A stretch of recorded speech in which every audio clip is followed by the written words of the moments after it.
Bismillahirrahmanirrahim. Assalamualaikum warahmatullahi wabarakatuh. Alhamdulillah, alhamdulillahirabbil alamin. Allahumma ma amsa bi min ni'matin faminka wahdaka la syarika lak. Falakal hamdu wa lakas syukru. Wassalatu wassalamu ala sayyidina Muhammadin wa ala alihi wa sahbihi ومن تبعه بإحسان إلى يوم الدين. اللهم اغفر لنا ما قدمنا وما أخرنا وما أسررنا وما أعلنا وما أسرفنا وما أنت أعلم به منا. أنت المقدم وأنت المؤخر وأنت على كل شيء قدير. اللهم إنا نسألك علما نافعا ورزقا طيبا وعملا متقبلا. ربنا زدنا علما وارزقنا فهما واجعلنا من الصالحين. أما بعد. Bapak Ibu jamaah Masjid Ibnu Sina rahimakumullah. Alhamdulillah kita lanjutkan kembali kajian kitab Al-Arba'in An-Nawawiyah. Kali ini kita membahas segmen terakhir dari hadis ke-26. Insyaallah pekan depan sudah masuk pembahasan hadis baru, yakni hadis ke-27. Nah, di tema kita pada malam hari ini adalah membahas tentang derajat syukur. Sebelumnya sudah kita bahas bahwa secara implisit Rasulullah itu memerintahkan setiap muslim untuk bersedekah setiap hari. Jadi lafadznya di sini adalah kulla yaumin. Kulla yaumin itu setiap hari. Yaum itu dalam bahasa Arab maknanya memang banyak, tergantung konteks. Yaum itu bisa bermakna siang saja. Kalau ungkapannya misalnya yaumun walailah, itu berarti yaum bermakna siang saja, bermakna nahar. Kadang juga yaum itu bermakna beberapa hari. Misalnya dalam ungkapan yaumu siffin misalnya, terjemahan harfiahnya adalah hari Siffin. Itu maksudnya adalah peristiwa Siffin, peristiwa perang Siffin yang itu terjadi selama beberapa hari. Jadi disebut yaum, tapi ini maksud adalah ayam, beberapa hari. Kadang juga yaum itu bermakna waktu secara mutlak, seperti dalam surat Hud ayat 8, ala yauma ya'tihim laisa masrufan anhum. Nah, ini yaum yang bermakna waktu yang sifatnya mutlak. Kadang yaum itu bermakna waktu yang hanya Allah yang tahu berapa lamanya, karena hari yang dimaksud adalah hari di sisi Allah. Misalnya seperti saat Allah menyebut bahwa Allah itu menciptakan langit dan bumi dalam 6 hari. Nah, hari di sini jangan dipahami hari di bumi, Senin, Selasa, Rabu, bukan. Itu hari di sisi Allah yang hanya Allah yang tahu. Karena kadang-kadang kalau hari disebut konteks akhirat, itu di dunia itu setara dengan 50.000 tahun. Seperti dalam Al-Quran disebut fi yaumin kana miqdaruhu khamsina alfasana, dalam satu hari yang kadarnya 50.000 tahun. Nah, yang dimaksud yaum di sini itu adalah sehari semalam. Jadi lafaz hadisnya kan kullu sulama minan nasi alaihi sadaqatun kulla yaumin tatlu'u fihi syamsu. Setiap persendian manusia itu setiap hari harus disedekahi, ya. Setiap sendi pada manusia itu harus disedekahi kulla yaumin, yakni setiap hari di mana matahari terbit pada hari tersebut. Nah, ini konteks yang di sini ada penjelasan matahari terbit, berarti ini maksud adalah hari dunia.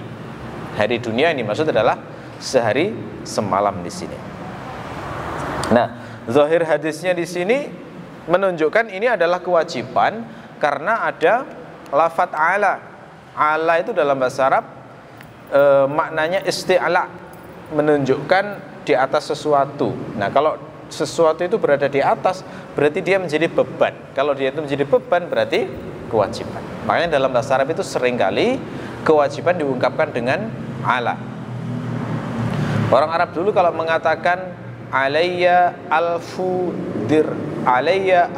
dirham, itu maknanya adalah saya punya tanggungan 1000 dirham. Maksudnya saya punya kewajiban membayar utang saya yang berjumlah 1000 dirham.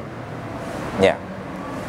Nah, di sini dibahas para ulama bahwa kalau sedekah itu diwajibkan setiap hari, maka secara rasional itu tampaknya berat. Ya. Sedekah setiap hari itu tampaknya berat. Nah, oleh karena itu di sini dijelaskan para ulama, ini harus difahami dalam konteks bersyukur. Ya.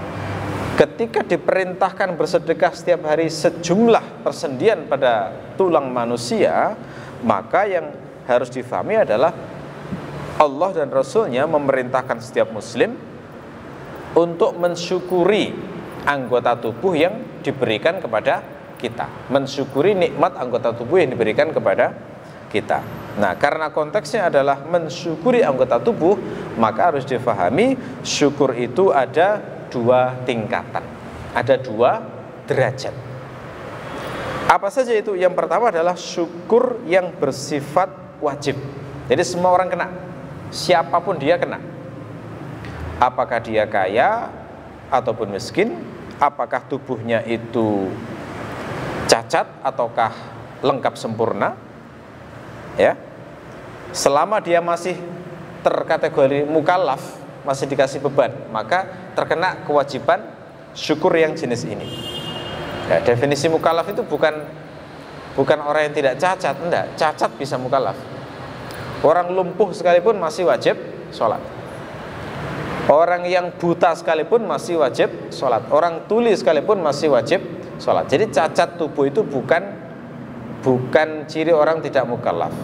Nah, kalau orang sudah tidak mukallaf, itu diantaranya misalnya adalah orang gila. Nah, orang gila ini tidak mukallaf. Artinya kalau dia tidak melaksanakan perintah syariat tidak masalah. Termasuk tidak mukallaf adalah orang yang pingsan. Nah, orang pingsan itu tidak terkena kewajiban sholat. Sehingga kalau misalnya pingsannya misalnya sampai sehari semalam misalnya, itu ketika bangun itu tidak wajib mengqadha. Karena itu dia kondisinya tidak mukallaf. Ya, termasuk koma misalnya. Enggak ada kewajiban mengqadha orang yang koma selama 6 bulan misalnya. Kan terjadi ya kadang itu orang koma sampai berbulan-bulan. Itu kalau disuruh mengqadha berat sekali itu. Apalagi yang komanya sampai belasan tahun ya. Kan ada itu pangeran Saudi Arabia yang koma itu sampai belasan tahun itu ada. Itu andaikan Allah memberikan kesembuhan, maka gugur itu kewajibannya karena dia bukan mukallaf. Termasuk anak-anak.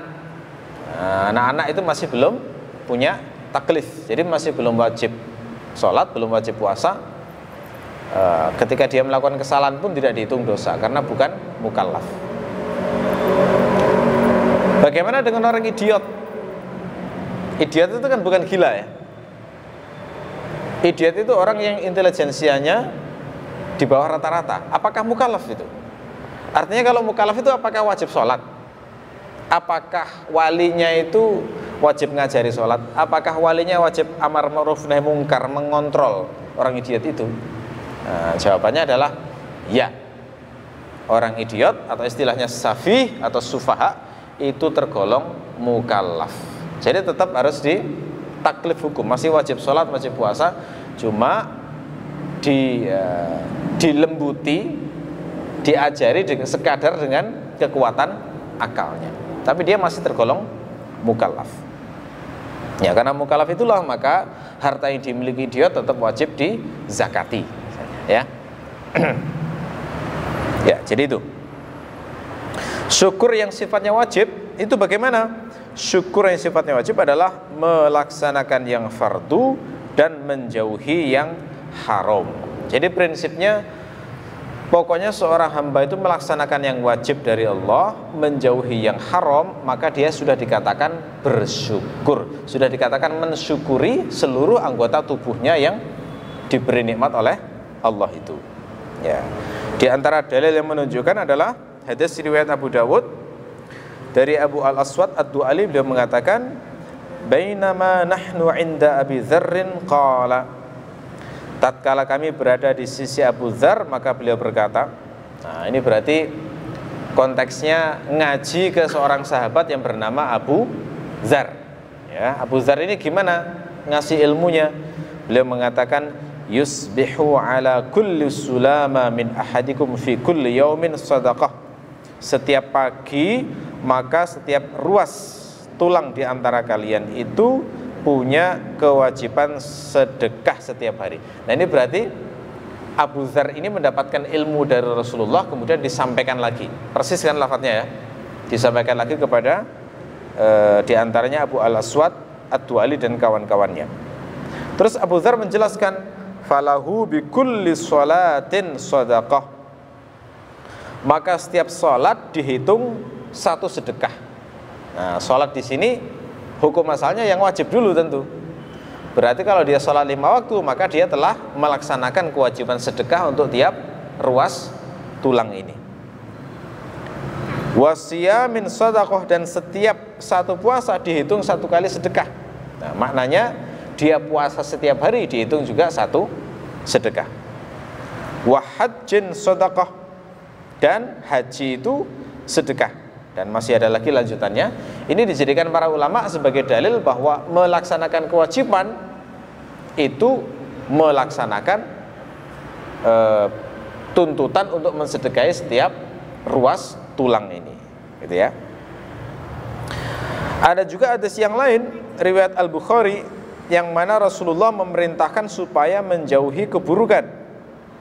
Nah, orang menjauhi keburukan secara pasti akan membuat orang melakukan kewajiban dan menjauhi yang haram. Alasannya apa? Karena tarkul faraid, meninggalkan yang wajib itu adalah a'dhamus syarr, seburuk-buruk, sebesar-besar keburukan. Ya. Kalau riwayat Al-Bukhari ini riwayatnya begini. Nabi bersabda, ala kulli muslimin shadaqah. Nah, ini lafadznya lebih umum ya. Setiap muslim itu wajib bersedekah. Ini Rasul itu menanamkan ke semua sahabat itu pokoknya setiap hari saya harus sedekah, gitu loh ya. Jadi sudah tertanam pada benak para sahabat untuk selalu bersedekah setiap hari. Ini kan frame yang jarang dipahami ya, jarang dirasakan setiap orang. Kalau setiap orang bangun pagi selalu berpikir saya harus sedekah hari ini, maka ini berarti cara hidupnya sudah mirip dengan para sahabat di masa lalu. Karena ini ditanamkan Nabi sangat melekat di kalangan para sahabat itu. Ya, setiap bangun pagi saya harus sedekah. Hukum masalahnya dengan harta. Tapi kalau nggak bisa, maka dengan sedekah selain harta. Sebagaimana sudah kita bahas pada pertemuan-pertemuan sebelumnya. Ya, para sahabat bertanya, fa in lam yajid, kalau nggak mendapatkan bagaimana? Nah, ini berarti menunjukkan para sahabat itu memahami hukum asal sedekah memang dengan harta. Tapi kalau nggak bisa bagaimana ya Rasul? Kata para sahabat, Rasul menjawab, fayamalu biyadaihi fayanfa'u nafsahu wa yatasaddaqu. Silahkan bekerja dengan dua tangannya, kemudian memberi manfaat untuk dirinya dan bersedekah. Nah, ini semakin menguatkan makna sedekah hukum asalnya. Karena Rasul menjawab, kalau nggak punya uang bagaimana? Kerja, kata Nabi.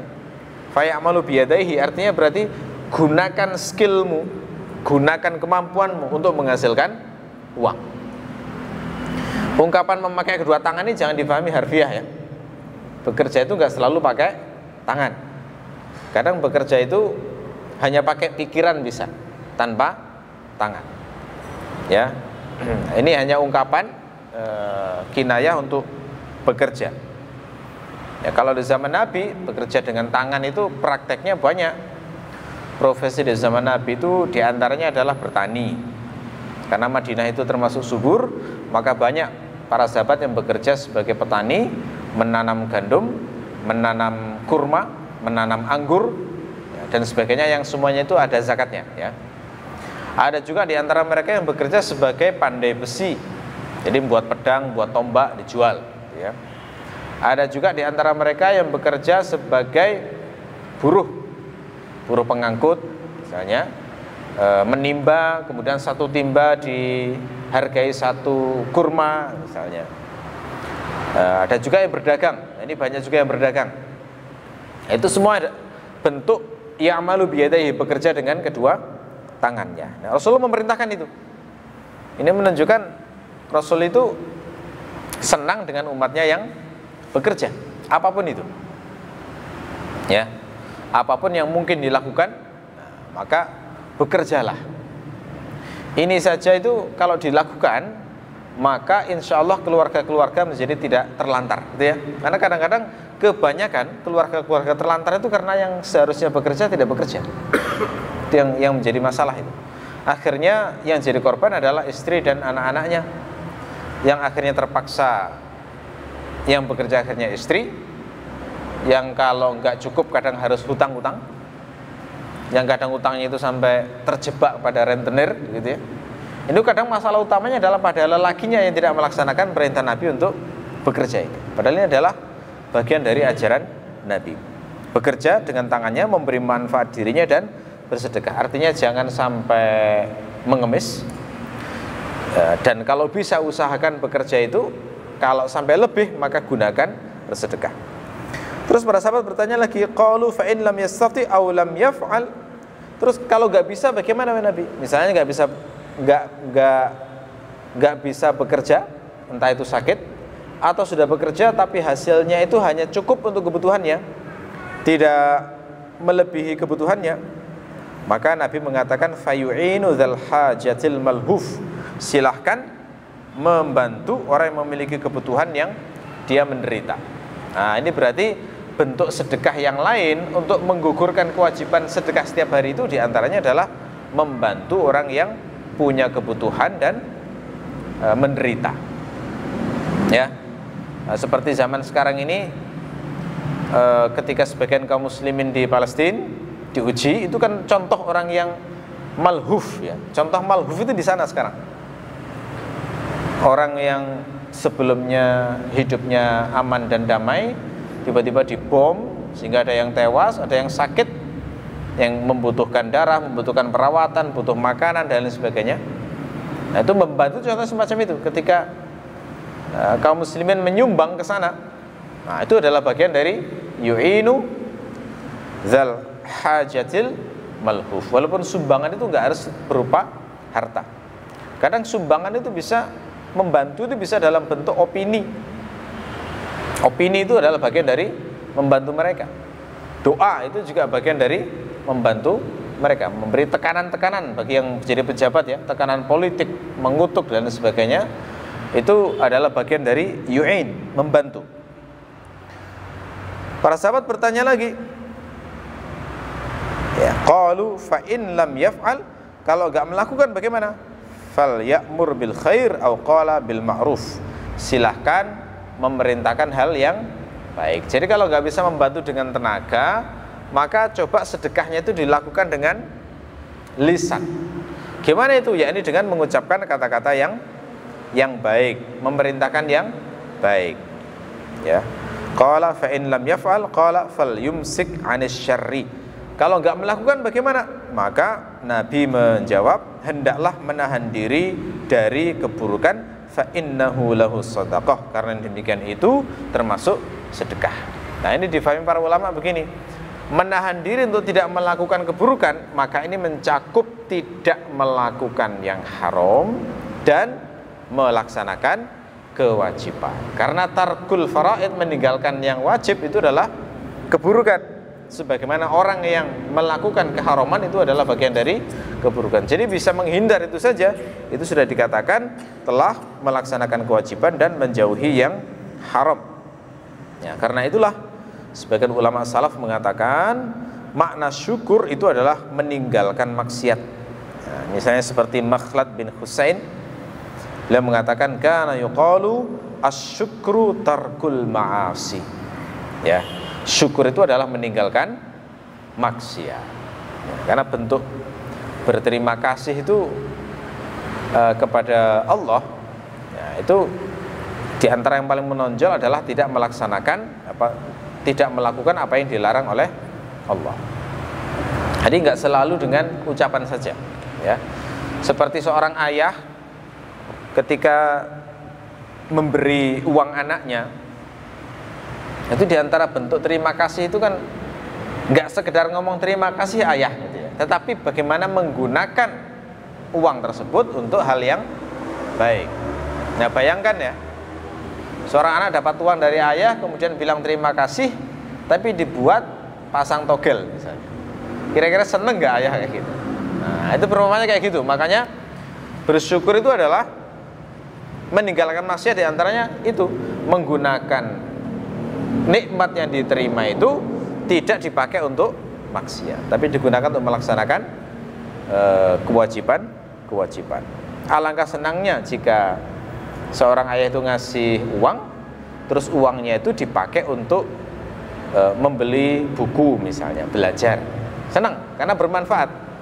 Alangkah senangnya jika dipakai untuk membeli Al-Quran misalnya, sehingga dia bisa membaca ayat kitab-kitab suci, ayat suci misalnya, gitu ya. Bahasa lain kalau kata Al-Junaid adalah bersyukur itu an la yusta'an bi syai'in min ni'amihi ala ma'asihi. Janganlah menggunakan nikmat yang diberikan Allah kepadanya untuk bermaksiat kepadanya. Ya, sebenarnya sekedar merenungi nikmat Allah saja itu sudah seharusnya seorang hamba itu tidak kuasa untuk bermaksiat ya. Rumusnya begitu. Sekedar merenungi saja. Makanya ada sebagian ulama yang mengatakan maksiat boleh, silahkan, tapi syaratnya adalah jangan memakai nikmat Allah. Bisa enggak kira-kira? Nah, ini bahasa ironi istilahnya ya. Kalau bahasa kita istilahnya bahasa ironi. Perintah tapi bukan perintah, gitu ya. Perintah tapi ancaman, gitu loh ya. Seperti seorang ibu yang melarang anaknya untuk naik pohon, tapi anaknya melanggar, terus sama ibunya dibilangin teruskan lebih tinggi, misalnya, gitu ya. Itu perintah, tapi maknanya bukan perintah. Nah, ketika seorang ulama mengatakan silahkan maksiat, tapi syaratnya jangan pakai nikmat dari Allah. Nah, ini siapa yang bisa? Kan nggak mungkin itu. Semua orang maksiat kan semuanya pakai nikmat dari Allah. Nggak mungkin menciptakan nikmat sendiri itu. Mulai dari tangan, mata, telinga, harta pun semuanya itu dari Allah. Nggak ada yang menghasilkan sendiri. Jadi makanya perenungan terhadap nikmat, kalau orang itu tahu diri, memang akhirnya sadar aja ya, bahwa seyogyanya kesadaran bahwa ini semuanya dari Allah itu cukup menjadi penghalang kuat membuat seorang hamba itu tidak sampai melakukan maksiat, gitu ya. Oke, jadi ini derajat yang pertama. Derajat yang kedua adalah syukur yang bersifat sunnah. Nah, jadi memang syukur itu ada yang wajib, ada yang sunnah. Gimana syukur yang sunnah itu? Syukur yang sunnah adalah setelah melakukan kewajiban dan menjauhi yang haram, maka melakukan segala nawafil, segala tambahan-tambahan, segala amalan yang sifatnya dianjurkan. Nah, ini kata Ibnu Rajab adalah ini derajatnya sabiqin muqarrabin. Ya, as-sabiqun muqarrabun. Di Quran itu kan ada ya, surat Al-Waqiah itu ada ayat was-sabiqun as-sabiqun, ya kan, ulaikal muqarrabun, gitu ya. Itu menunjukkan ada derajat yang sangat tinggi di akhirat nanti, yang ini hanya diberikan kepada orang-orang tertentu. Sabiqin itu kan dari kata sabaqo, maknanya mendahului ya, mendahului itu artinya berarti dia itu unggul dalam kualitas amalnya, mendahului yang lainnya. Inilah orang yang lebih cepat didekatkan kepada Allah daripada hamba yang lainnya. Ini enggak semua hamba Allah semacam ini. Kalau di hadis itu ada pernyataan bahwa nanti di akhirat ada 70.000 umat Islam yang masuk surga tanpa hisab, maka ini adalah di antara golongan as-sabiqun al-muqarrabun, gitu ya. Kalau di kalangan sahabat itu ada orang-orang seperti Abu Bakar, maka kita husnudzon, beliau termasuk bagian dari as-sabiqun al-awwalun, beliau termasuk as-sabiqun al-muqarrabun. Karena Abu Bakar itu kalau amal luar biasa itu. Abu Bakar itu kalau amal luar biasa. Jadi nggak menunda-nunda. Kalau level-level kita tuh masih sering menunda-nunda. Nanti aja nanti ajalah sekalian ini. Kadang-kadang begitu ya. Kalau Abu Bakar enggak. Ilham beramal soleh kapan datang, saat itu juga dilaksanakan. Wah, itu yang luar biasa itu ya. Kalau bisa mengikuti ilham kayak begini, itu masuk as-sabiqin, insya Allah. Tapi yang harus perjuangan kuat. Bangun malam saja misalnya ya, ada rahmat Allah untuk dibangunkan. Kan nggak semua orang begitu dibangunkan langsung dilanjutkan untuk ibadah. Nggak selalu itu. Kadang nanti saja, 1 jam lagi, 2 jam lagi, 5 menit lagi. Kadang begitu kan. Makanya yang berhasil menangkap ilham itu kemudian melaksanakan, itu benar-benar jiwa-jiwa istimewa. Seperti Abu Bakar itu kayak begitu. Ada riwayat Abu Bakar itu, Rasulullah itu saat selesai ngimami sholat subuh, beliau menghadap ke arah sahabat, kemudian bertanya, siapa di hari ini yang berpuasa? Salah seorang sahabat menjawab, saya tidak berpuasa ya Rasulullah, karena tadi malam tidak sempat berniat. Maka Abu Bakar berkata, kalau saya alhamdulillah berpuasa wahai Rasulullah, karena tadi malam saya sempat niat berpuasa, sehingga hari ini di pagi ini saya dalam keadaan berpuasa. Dan sudah unggul ya sahabat ini. Abu Bakar sudah unggul. Di saat semua sahabat yang lain gak ada yang puasa, Abu Bakar sendiri yang berpuasa. Lalu kemudian Rasul bertanya lagi, siapa hari ini yang sudah menjenguk orang sakit? Nah ini mulai heran para sahabat, loh kok menjenguk orang sakit? Ini kan baru sholat subuh selesai, hari baru dimulai gitu ya. Bagaimana mungkin kami menjenguk orang sakit gitu ya. Amal sholat pertama yang dilakukan ya amal sholat subuh ini gitu ya. Menjenguk orang sakit belum. Begitu sebagian sahabat menjawab seperti itu, maka Abu Bakar bilang, saya wahai Rasulullah sudah menjenguk orang sakit. Loh kok bisa? Iya, kata Abu Bakar, sebelum saya datang ke masjid ini, saya mendengar saudara saya sakit, maka sebelum saya masuk ke masjid ini, saya mampir dulu untuk menjenguk saudara saya itu. Ini luar biasa ya. Ini mungkin terkait tradisi di zaman itu bahwa bertamu dini hari itu nggak masalah, mungkin gitu ya. Kalau sekarang saya agak ragu ya, apakah itu jadi masalah apa tidak ya. Karena nggak lazim yang bertamu di dini hari. Tapi zaman dulu itu sepertinya nggak masalah. Atau mungkin karena saking dekatnya sehingga bertamu kapanpun juga tidak masalah. Sehingga dijenguk itu sebelum sholat subuh. Luar biasa ini ya. Jadi artinya niat itu datang kapan, saat itu juga dieksekusi gitu ya. Itu Abu Bakar. Terus Rasulullah bertanya lagi, siapa di antara kalian yang hari ini bersedekah? Nah, sama itu. Sebagian sahabat heran, loh wahai Rasulullah, ini kan baru memulai hari, bagaimana bisa bersedekah? Abu Bakar menjawab, saya wahai Rasulullah sudah bersedekah hari ini. Gimana ceritanya? Saat saya hendak masuk masjid, saya melihat ada seorang pengemis. Lalu saya melihat cucu saya membawa sepotong roti, maka saya ambil sebagian, saya sedekahkan kepada pengemis tersebut ya. Maka Rasulullah kagum, mengucapkan kalimat-kalimat kekaguman, lalu kemudian mengatakan, barang siapa terkumpul 3 amal ini dalam satu hari, puasa, menjenguk orang sakit, dan sedekah, maka dia pasti masuk surga. Jadi seakan-akan, saya bayangkan, seakan-akan Rasulullah itu sebenarnya dikasih wahyu untuk memberitahukan keutamaan Abu Bakar itu ya. Seakan-akan begitu ya. Karena hanya Abu Bakar yang mengumpulkan 3 amal saat itu. Nah, kayak gini kan berarti layak disebut sebagai as-sabiqin al-muqarrabin. Ya, yang selalu mendahului, yang tidak pernah menunda-nunda kalau amal itu. Ini hanya satu ini aja yang dilaksanakan luar biasa loh agama itu ya. Kualitas din kita itu kan meningkat pesat seandainya bisa melaksanakan satu ini saja. Karena menunda-nunda itu penyakit banyak orang. Penyakit kita hari ini kebanyakan memang menunda-nunda. Banyak hal gak selesai itu kan karena menunda-nunda. Di masa sekolah masih SD atau SMP dulu itu, yang sering membuat dihukum guru karena gak ngerjakan PR, itu kan karena menunda-nunda sebenarnya. Bahkan di mahasiswa pun masih kena itu. Karena menunda-nunda gak ngerjakan tugas dari dosen, akhirnya gak selesai atau terlambat. Karena nunda-nunda gak mengerjakan berbagai hal, akhirnya gak selesai, gak tuntas. Gitu ya.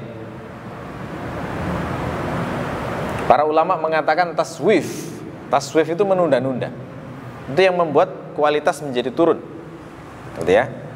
Makanya di sini ketika dikatakan derajat as-sabiqin muqarrabin, luar biasa. kewajiban sudah dilaksanakan, lalu memperbanyak nawafil. Itu adalah bagian jenis syukur level 2 sangat tinggi ini. Nah, Rasulullah itu termasuk hamba Allah yang paling tinggi ketakwaannya, yang syukurnya Rasulullah itu bukan hanya melaksanakan kewajiban, tapi juga melaksanakan semua nawafil. Itu Rasulullah. Buktinya apa? Nah, buktinya ini riwayat yang disebutkan oleh Al-Bukhari dari Aisyah, beliau mengatakan anna Nabiyullah sallallahu alaihi wasallam kana yaqumu minal laili hatta tatafattara qadamahu. Rasulullah itu sholat malam sampai kedua kakinya pecah-pecah. Jadi sholat sampai kakinya, sampai tumit beliau itu pecah-pecah, itu kan menunjukkan lama sekali berdirinya dan serius ketika melakukan sholat. Ya, orang yang tumitnya pecah-pecah itu kalau kita amati, itu kan biasanya pekerjaannya butuh berdiri lama itu. Berdiri lama dan berjalan jauh itu biasanya kakinya pecah-pecah, menunjukkan beban kaki yang didapatkan. Nah, Rasulullah itu kakinya sampai pecah-pecah. Dan memang kalau kembali ke riwayat yang menunjukkan sholat Rasulullah wajar, karena Rasulullah itu sholatnya itu kan kira-kira mulai jam 10 malam sampai menjelang subuh, itu kira-kira sholatnya. Itu kalau setiap hari, bener itu, bisa pecah-pecah atau bengkak itu nantinya.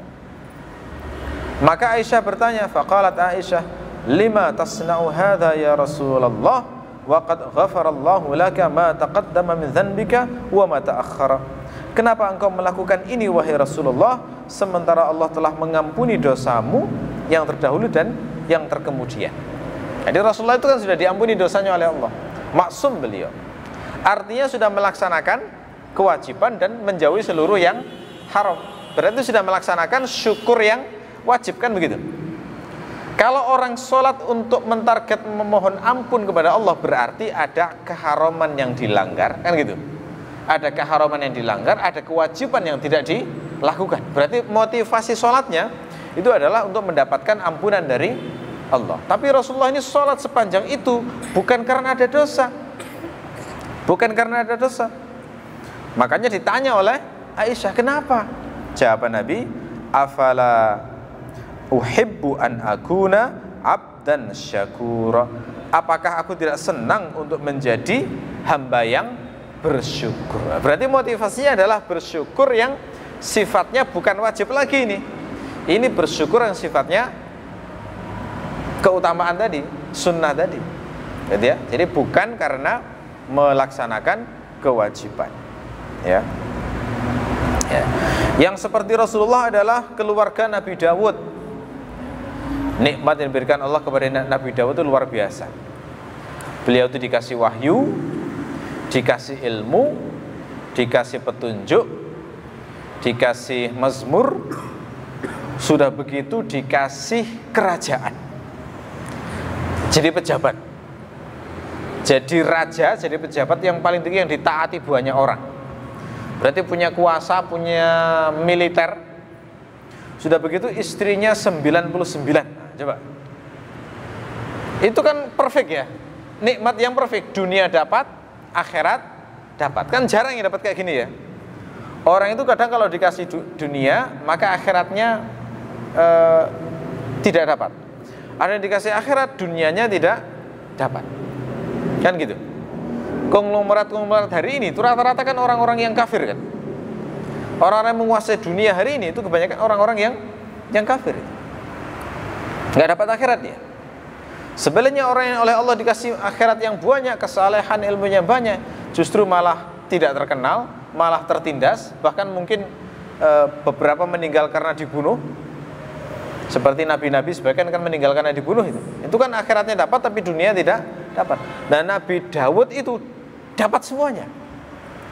Istri bukan hanya satu, gak tanggung-tanggung, 99.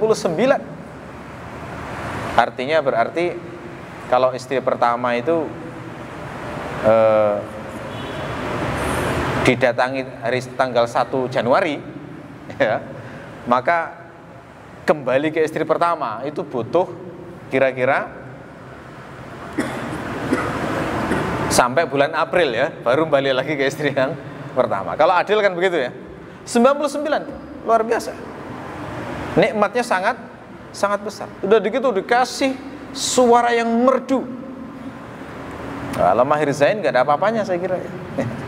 Merdunya dibandingkan dengan suaranya Nabi Daud. Karena beliau itu kalau sedang memuji Allah itu digambarkan sampai burung-burung ikut bertasbih memuji Allah, ngikuti pujiannya Nabi Daud.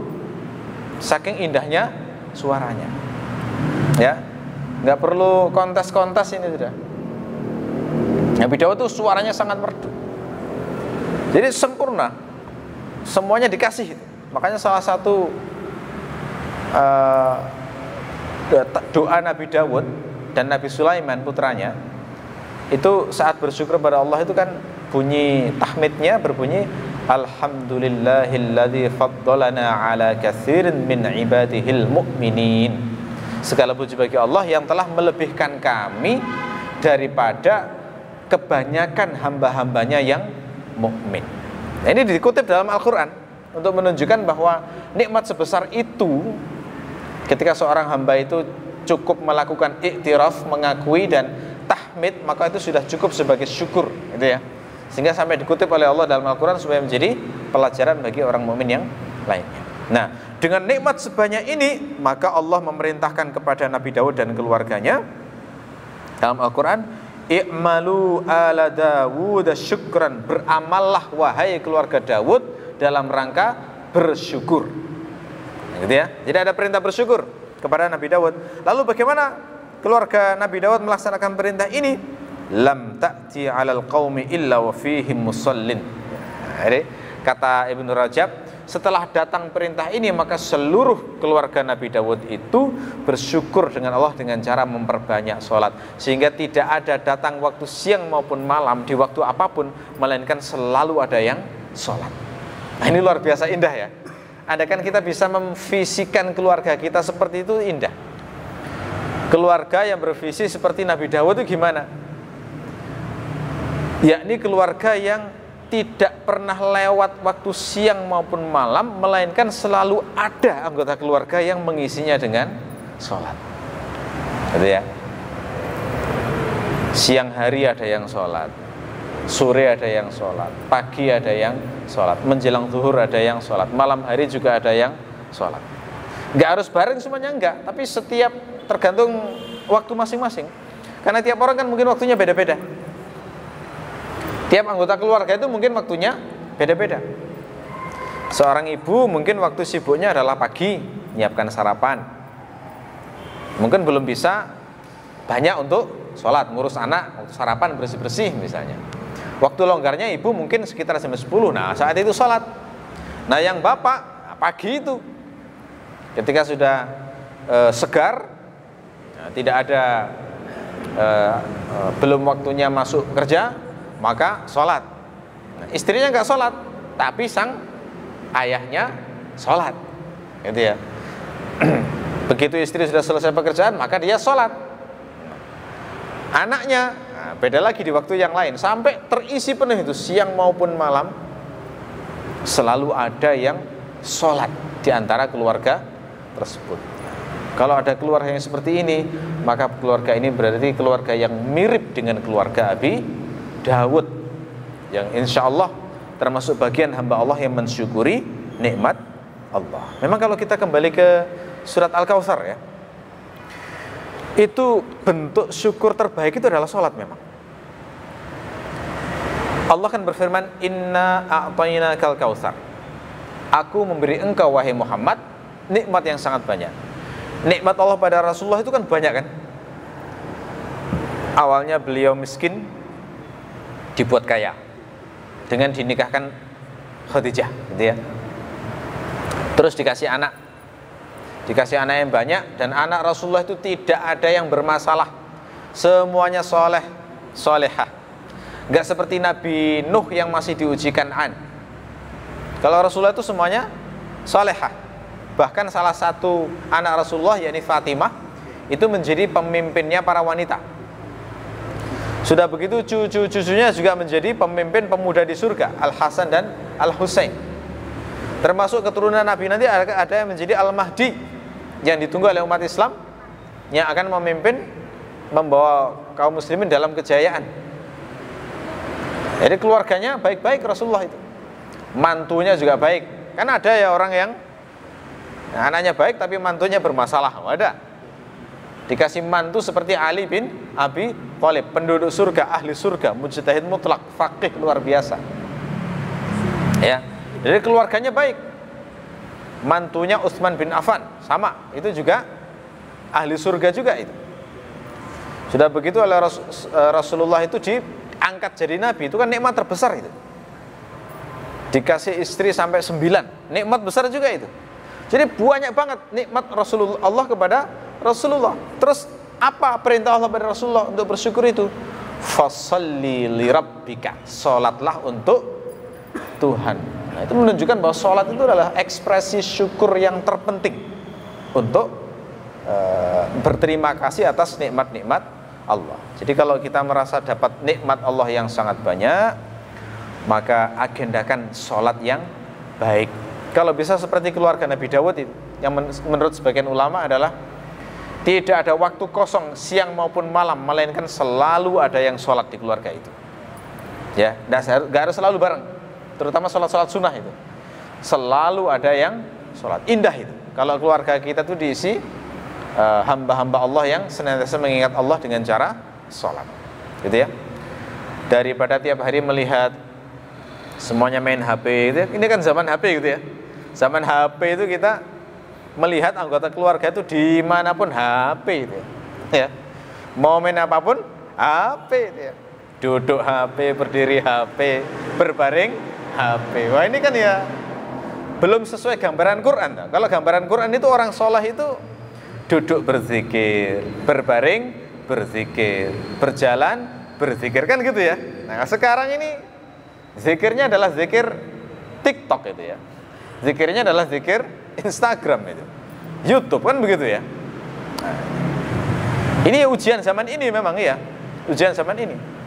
Jadi termasuk visi yang indah ketika seorang kepala keluarga men-setting keluarganya supaya setiap anggota keluarga melihat anggota yang lain itu selalu saja ada yang sholat di rumahnya. Nah kalau sudah sampai bisa seperti itu seperti keluarga Nabi Dawud ya.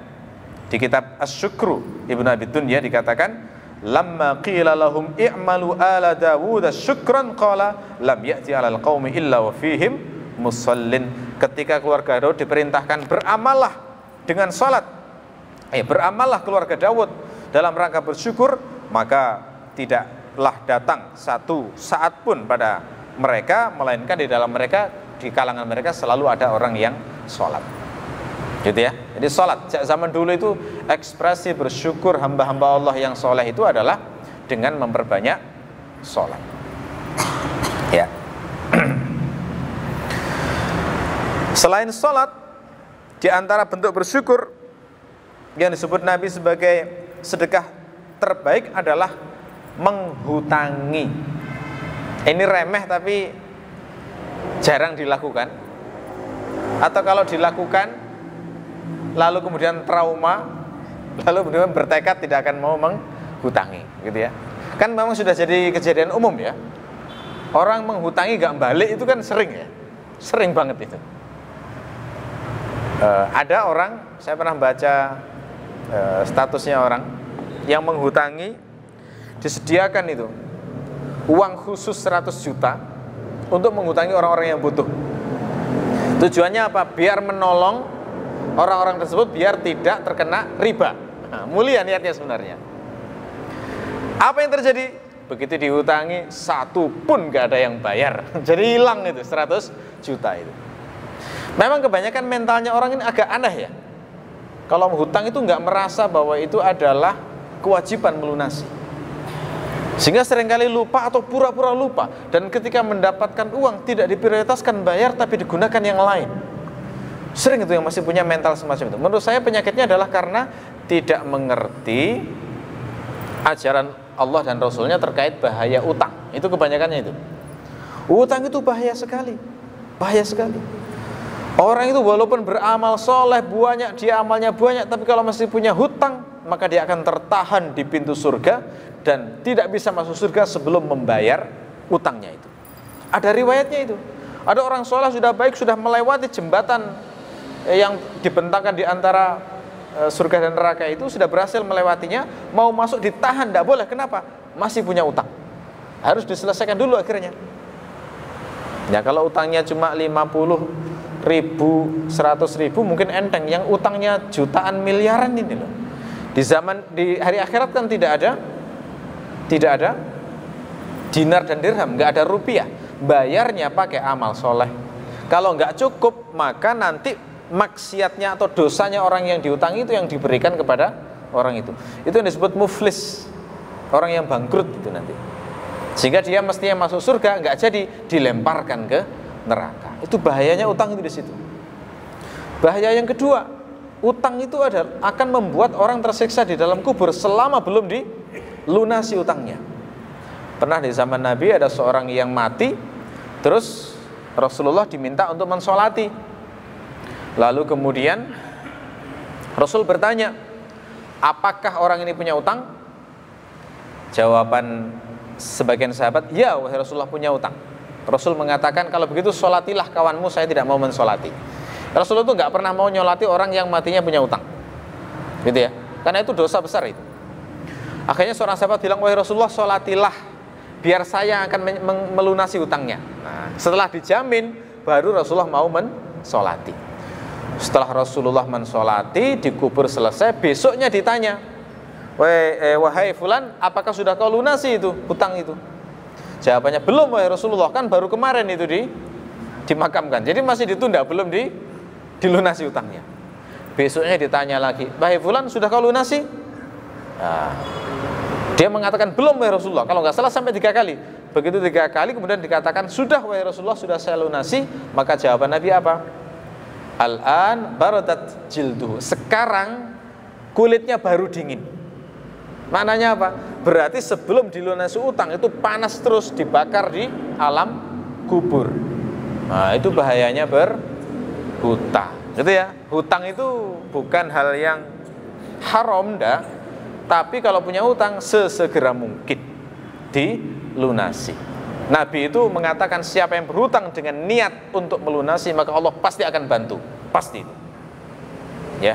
Tapi kalau ada orang yang hutang niatnya mengambil harta orang lain, tidak dilunasi, nah yang banyak kayak gini tuh ya. Setelah hutang ngilang kan gitu ya. Nah ini banyak kan begitu ya, setelah hutang ngilang. Ini yang nanti pasti akan masuk neraka kalau tidak bertobat itu. Karena ada hadisnya itu jelas. Itu zalim terhadap orang lain. Tidak boleh tidak bayar lalu dengan alasan, loh kan dia kaya, saya kan nggak. Tidak boleh, namanya utang tetap dibayar walaupun kepada orang yang kaya. Itu ada yang aneh itu. Ada orang ditagih, kemudian dibilang, cuma segini aja ditagih, dasar orang tamak, gitu ya. Jadi dimaki-maki yang ngutang itu ya. Itu kan aneh ya. Itu watak yang sungguh aneh. Menurut saya penyakitnya adalah karena nggak ngerti ya bahayanya berutang di sisi Allah itu. Nah, ini dari sisi orang yang berutang ya. Dari sisi orang yang menghutangi, ternyata ini disebut Rasulullah itu sebagai sedekah yang terbaik. Gimana itu hadisnya? Hadis riwayat Ahmad, Rasulullah bersabda, "Atadruna ayyus shadaqah afdal?" Tahukah kalian apa sedekah yang paling utama? Para sahabat menjawab, Allah wa rasuluhu a'lam. Ya, Allah dan Rasulnya yang paling mengetahui. Rasul menjawab, al-manihah an yamnaha ahadukum akhahu dirham. Ya. Sedekah yang terbaik adalah manihah. Manihah itu maknanya adalah pemberian.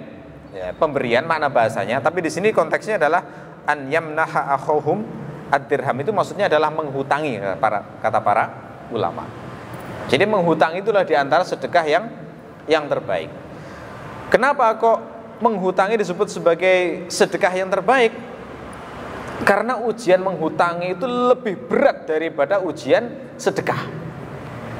Ya, kok bisa? Iya, orang sedekah itu kan ngelepas harta, nggak diingat-ingat setelah itu kan. Ujiannya riya paling-paling. Ya, tapi kalau menghutangi maknanya berarti dia masih butuh, kan gitu. Saya butuh, tapi nggak sekarang, mungkin nanti butuh, sehingga kemudian dihutangkan, harapannya nanti akan kembali. Nah, ketika kembali yang ditagih itu lebih galak daripada yang menghutangi, wah itu ujian berat itu jadinya ya, ujian berat bagi orang yang menghutangi. Tapi pahalanya besar, kata Nabi, Orang kalau misalnya menghutangi kemudian yang dihutang itu belum bisa bayar bukan karena nggak pingin bayar, tapi belum mampu, terus bersedia untuk menjadwal ulang, kata Nabi, maka seakan-akan dia bersedekah setiap hari sejumlah uang yang dihutangkan.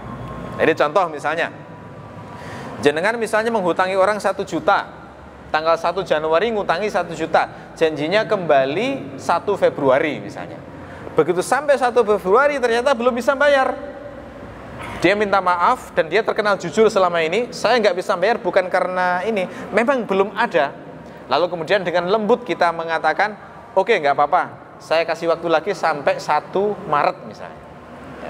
Maka dalam syariat yang semacam ini, dia dihukumi sama seperti bersedekah 1 juta setiap hari. Dihitung mulai 1 Februari, terus sedekah sampai 29 atau 28 Februari, berarti sampai jatuh tempo 1 Maret, itu dia seakan-akan bersedekah 28 juta atau 29 juta. Itu hadisnya begitu. Itu keutamaan menghutangi ya. Nah, makanya orang menghutangi memang harus siap 2 hal ya. Pertama, siap ngelepas, memutihkan. Yang kedua adalah siap untuk menjadwal ulang bagi orang yang memang benar-benar menderita. Gitu ya. Karena kemungkinan menghutangi orang itu kan ketemu orang yang baik dan orang yang jahat kan gitu ya. Kalau kebetulan yang dihutangi orang yang jahat, ya saran saya sekali saja sudah. Jangan dihutangi lagi. Ya. Kalau menghutangi pertama kali, jangan banyak-banyak. Tipsnya begitu ya. Kalau pertama menghutangi sekali-kali, jangan banyak-banyak. Untuk ngetes amanahnya dulu. Kalau sudah amanah baru kedua kali. Nah, tapi kadang-kadang ada orang yang unik ya. Dia berusaha memperoleh kepercayaan dulu, gitu ya. Begitu percaya begitu banyak ngilang. Wah, itu ada juga begitu ya. Nah, jadi memang manusia itu unik-unik. Makanya kita memang bagi orang yang pingin berbuat baik, memang dalam kondisi tertentu harus siap dengan musibah-musibah semacam itu ya. Semacam itu. Jadi bagi orang yang baik memang kesusahan, ya sudah. Ya pilihannya adalah menjadwal ulang, ya. Yang paling utama adalah memutihkan. Itu ada keutamanya lagi itu di akhirat ya.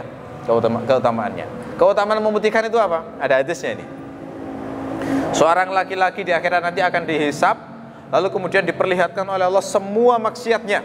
Catatan amalnya semua diperlihatkan. Sampai dia tuh yakin, waduh pasti masuk neraka. Jadi dosa-dosanya semua ditunjukkan. Dosa hari ini, tanggal ini, jam ini, sekian di tempat ini, semuanya ditunjukkan. Sampai dia tuh yakin bahwa saya pasti masuk neraka. Begitu sudah yakin merasa masuk neraka, kemudian Allah mengingatkan, kamu dulu di dunia punya satu kebiasaan, yakni menghutangi orang-orang karena hartamu banyak. Dan kamu selalu mengingatkan tukang tagihmu untuk melewati dan memutihkan orang-orang yang kesusahan. Artinya memutihkan piutang, gitu ya. Maka pada hari ini kata Allah, aku putihkan semua dosa-dosa. Wah, jadi lega banget ya. Jadi perasaan sudah mau, rasanya pengen masuk, sudah mau ke neraka, tapi kemudian diputihkan oleh Allah dosanya gara-gara mau memutihkan piutangnya selama di dunia. Gitu ya. Jadi pilihannya orang menghutangi itu pilihannya banyak sekali keutamaannya sudah. Dari sisi pertama kali mengutangi sudah disebut Nabi sebagai sedekah terbaik. Kalau dia mau menjadwal ulang sudah dihitung sedekah setiap hari. Kalau dia mau memutihkan, maka insya Allah di akhirat dosa-dosanya akan diputihkan oleh Allah. Ya, semoga Allah memberikan taufik kepada kita supaya bisa mengamalkan ilmu-ilmu yang barusan kita pelajari pada malam hari. Baik, saya kira cukup. Mudah-mudahan bermanfaat kajian malam hari ini. Kita akhiri. Subhanakallahumma wa bihamdika asyhadu an la ilaha illa anta astaghfiruka wa atubu ilaik. Assalamualaikum warahmatullahi wabarakatuh.